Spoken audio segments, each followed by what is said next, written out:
Rolling with the homies. Rolling with the homies. Rolling with the homies. Oh, girl, I don't know what you were just I don't know. What song were you singing?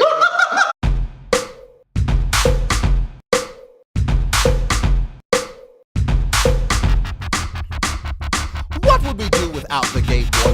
What would we do? What would we do? Guys, welcome back. Happy Monday. Happy Monday. We're here to give you some realness. Every week, every Monday, we just want to let you know. Remember, we are not only on iTunes, we are on Spotify. If you have a Samsung Galaxy or the new Google phone or whatever device you use, judging you, but it's this week we have a real topic. Yes, a real real. topic. We're going to talk about therapy. And that's why we're wearing glasses, because it's serious. It's serious. And we're going to bring that to you today. New glasses, Warby Parker, so Love cute, them. though, right? They're so good. Cute, love. I'm totally on trend. So, Delon and I have both experienced therapy, Yes. and we just constantly talk about how important it's been, what we get out of it. Currently, the current situation is that I am not in therapy, but would love to get back into it. And Delon is currently seeing a therapist. Yes, I've been in therapy for almost 2 years now. Straight, yeah. Okay, and so we're kind of just going to discuss what those journeys have been like. When was the first time you had therapy? Well, this is the first time I've actually had therapy consistently as an adult. When I was young, I told my mom we needed to go to therapy, and we went to one session. But Was that you and her, or you and the family? just me and her. Wow. Yeah. So to that point, I constantly was like, can we please have my brothers come in here? I just need you to like talk to them and like they need to see me being honest with you about them and our family, and like I just really always wanted, so like similarly, like he was like, absolutely, we can, you can talk to them about it, see how they feel. I would welcome that. That's totally fine with me. But I can see how bringing in family members or spouses, or I mean, that's family too, but can get tricky. I've been in therapy for 2 years because like that's the time that it takes to really unpack. You have to trust the other person. You have to really be willing to open. And like I did that in stages. Oh, I didn't tell him everything. The real truth, right? Absolutely. I'm now the same way. I'm now at a point where like I tell him he probably knows the most of a lot of people about Good for you. Yeah, that takes time. It does. It does. At my grad school, they offered free therapy, and the guy was awesome. Yeah. So like I couldn't have asked for a better experience, because I think you probably feel similarly. There is stigma with therapy. Yeah, absolutely. And so I was nervous, and I allowed myself to sign up for it. So that was like my first step, and then to have a good situation. Maybe this is too early advice within the episode, but my advice now is to give it a chance regardless. Even if you have a bad experience, there are many therapists out there. You don't have to stick with the same one. Right. You can leave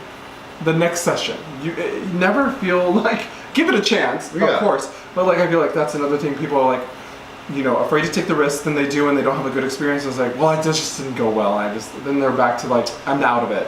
Yeah. And I think both Delon and I can speak to the fact that it is so worth it. To your point, your current therapist knowing more than maybe anyone or most people. Oh yes. We don't tell all of our tea to everybody, even when we love them, because it's vulnerable, and like we like people, or at least for me, I like people to love me for all my positive and my good, but don't want them to see the dark and the undesirable. Right. So it's hard to share that with people. It's hard to like really be a full three-dimensional human being, because we play roles in life. You play a certain role with your family. You play a certain role at work.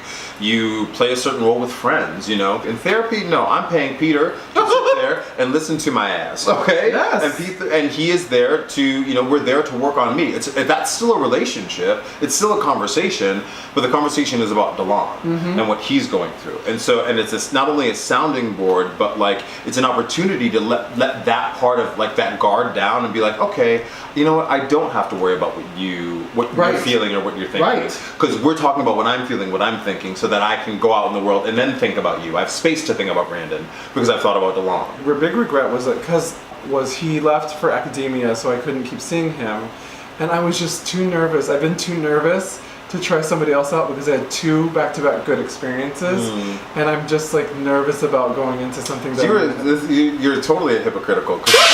But you just told all the people to, no matter your experience, just go and try it, no matter what. And then Brandon's gonna sit here and be like, well, I had 2 grades, so the third's gonna be a doozy. No, come on. You're right. And I've been looking for pushing you. Okay? And I've been looking, I'm trying to figure it out.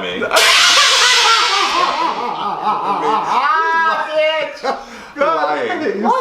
Lying to me. And we're gonna keep her honest. Yes, we're gonna please follow do. up on this and be like, how's the therapist? How's the hunt going? Yes. I'm just gonna drop that in a conversation one time. Yes. Catch her off guard. Okay. So, I think such great things that can happen through therapy and a lot of healing. Yes. And a lot of education for yourself. Nobody teaches you how to deal with emotions in life. Yes. It's on your own, for Yes. better or worse. And Yes. it makes you stronger when you do. But when you're struggling, it's always about. I've learned that ask for help. Delon mentioned earlier, I rely on my friends a lot for that. And in this situation, when you can be connected to a therapist and someone you can get a good relationship with and trust, you have someone to lean on. If there's a therapist watching this, and you have anything you want to add to the conversation, we're just talking about our own anecdotal experience, please email us at agendabegay@gmail.com. We're always here for that.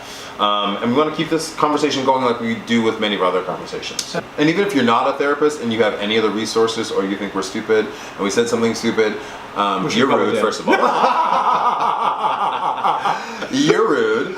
But let us know, agendabegay@gmail.com. As always, we are here every Monday for you. We love you. Thank you for tuning in. And please continue to subscribe. You can also find us on Instagram at chic_chanteur. Or at thedelon.com. We love you guys, and we hope you'll listen to this episode and check us out next week again. Yes. Until next week, this has been whose agenda? Your agenda? My agenda? Our gay agenda. What would we do without the gay boy? What would we do? What would